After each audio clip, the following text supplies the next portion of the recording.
જંબુસર જલાલપુરા વિસ્તારમાં ઉભરાતી ગંદા ગટરના પાણીથી રહીશો પરેશાન।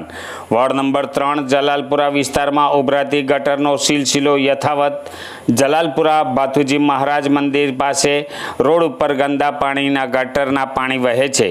લોકોને દર્શન માટે મુશ્કેલીનો સામનો કરવો પડે છે। હાલ ત્યાં બાજુમાં સરકારી ઉર્દુ કન્યા શાળા આવેલી છે। આ રસ્તા પરથી નાના બાળકો સ્કૂલમાં જાય છે। ગટરના ખુલ્લા ઢાંકણાઓ પણ જોવા મળી રહ્યા છે, દુર્ગંધ મારે છે।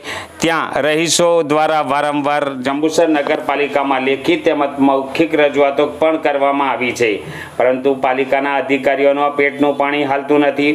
ત્યાંના રહીશોને બીમારી થાય, સ્વાસ્થ્ય બગડે તેની ચિંતા છે। રહીશોની માંગ છે કે વહેલી તકે ગટરની સમસ્યા હલ થાય એવું ઈચ્છે છે। વોર્ડ નંબર 3ના કોર્પોરેટરો પણ સ્થાનિક મુલાકાતી માટે આવતા નથી। મારું નામ ફઝલ અલી અહમદ અલી સૈયદ વોર્ડ નંબર 3ની અંદર હું રહું છું। જાતે હું લૂલો છે, બરાબર।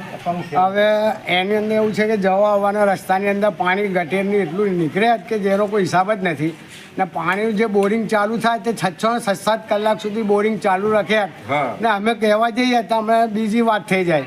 એટલે ને જંતુ હોતે આની અંદર જંતુ હો પડી ગયેલા છે ને નગરપાલિકા આડા કાન કરીને ઊભેલી છે। વારંવાર રજૂઆત કરતા બી આ લોકો કોઈ આવતું નથી।